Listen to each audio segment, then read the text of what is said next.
everyone, welcome to back my channel. সকলোকে হাৰ্দিয়া দুৰ্গা পূজাৰ বহুত শুভেচ্ছা মোৰ ফালৰ পৰা। আৰু আমি এতিয়া পূজা চাবলৈ ওলাইছো ডিব্ৰুগড়। আপোনালোকে চাগে পূজা চাইছে আৰু ক'ত চাইছে পূজা জনাবচোন। আমি যোৱা বছৰটো নেপালোৱেই, সেইকাৰণে এবাৰ ঘূৰিবলৈ বহুত মন গৈছে আৰু পূজা চাবলৈ ওলাইছো। আৰু ডিব্ৰুগড়তো কেনেকুৱা ধৰণে পূজা পাতিছে আপোনালোকক দেখাই থাকিম, আপোনালোকে চাই থাকিব।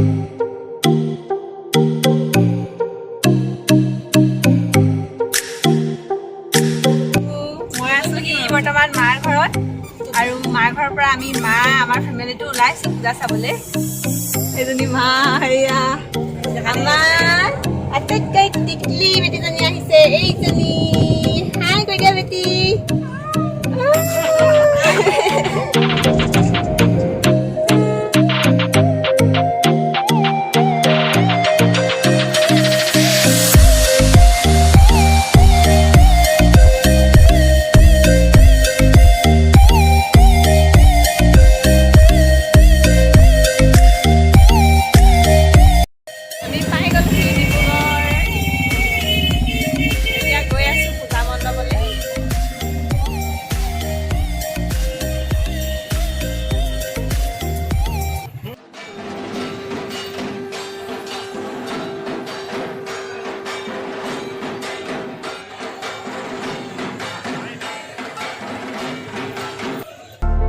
আমি এতিয়া আহিছোঁ মাৱাৰীপট্টি পূজা মণ্ডপলৈ। ইয়াত ইমানেই মানুহৰ ভিৰ, ৰৈ থাকিলে মানুহৰ ঠেলাত নিজে নিজে আগলৈ গৈ থাকিব লাগিব, ইমানেই ভিৰ। ইয়াত বহুত ধুনীয়াকৈ ডেক'ৰেশ্যন কৰিছে মণ্ডপ, সম্পূৰ্ণ ফুলৰ আৰ্হিত সজোৱা হৈছে।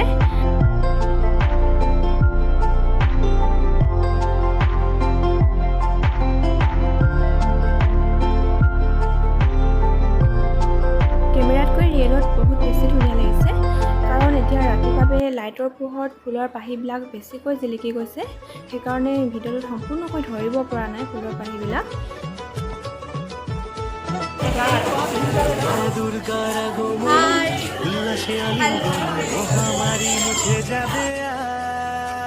এতিয়া আমি আহিছোঁ কৰোণা মণ্ডপলৈ। বৰ্তমান পৰিস্থিতিৰ লগত খাপ খোৱাকৈ কৰোণা ভাইৰাছৰ ওপৰত মণ্ডপ সজোৱা হৈছে। চবচোন কিমান ধুনীয়া লাগিছে, সম্পূৰ্ণ কৰোণাৰ আকৃতিত বনাইছে। বলক আমি এতিয়া ভিতৰলৈ সোমাই যাওঁ। ওপৰলৈ চবচোন গোটেই ভাইৰাছবিলাক কেনেকৈ ওলমি আছে।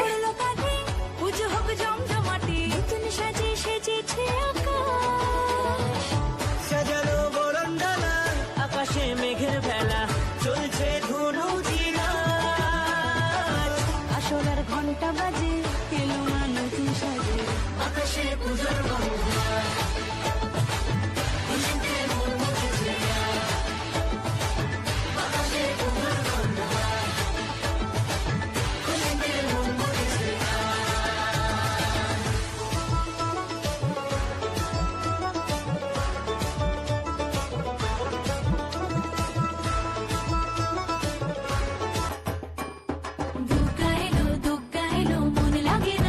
এতিয়া আপোনালোকক মই দেখাবলৈ গৈ আছোঁ এখন ধুনীয়া ফল মূলৰ পূজা মণ্ডপ। চাব আপোনালোকে, কিমান ধুনীয়া লাগিছে। ইয়াত বিভিন্ন ধৰণৰ ফল মূল আছে।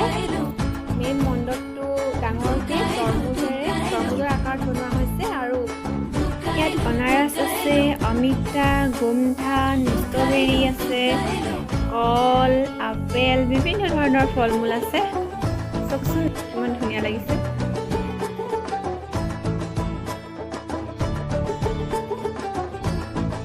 ইয়াত মাস্ক নিপিন্ধাকৈ সোমাবলৈ দিয়া নাই, আৰু চেনিটাইজাৰৰ ব্যৱস্থা কৰি দিছে কমিটিয়ে।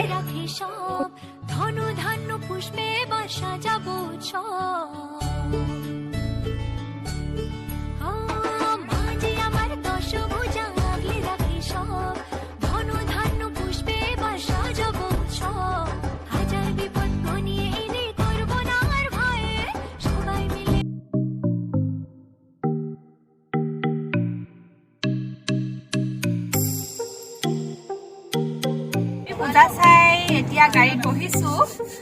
পূজা চাই কেনেকুৱা লাগিলে? বেছি ভাল লাগিলে। আমাৰ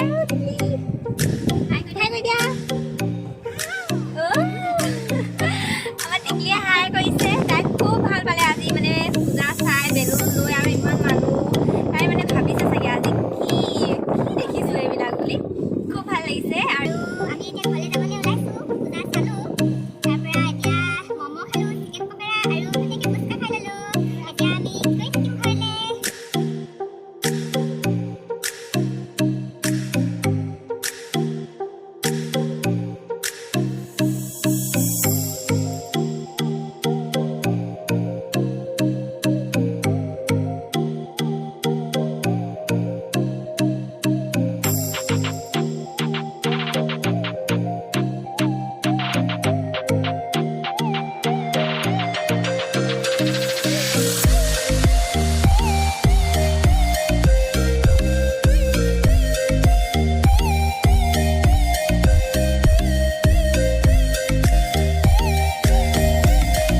এতিয়া ঘৰ পাবলৈ হৈ গ'ল। আজি নৱমীৰ দিনা আমি এনেদৰেই পূজা উপভোগ কৰিলোঁ। আৰু যদি ভিডিঅ'টো চাই ভাল পালে তেন্তে লাইক, কমেণ্ট আৰু মোৰ চেনেলটো ছাবস্ক্ৰাইব কৰি দিব।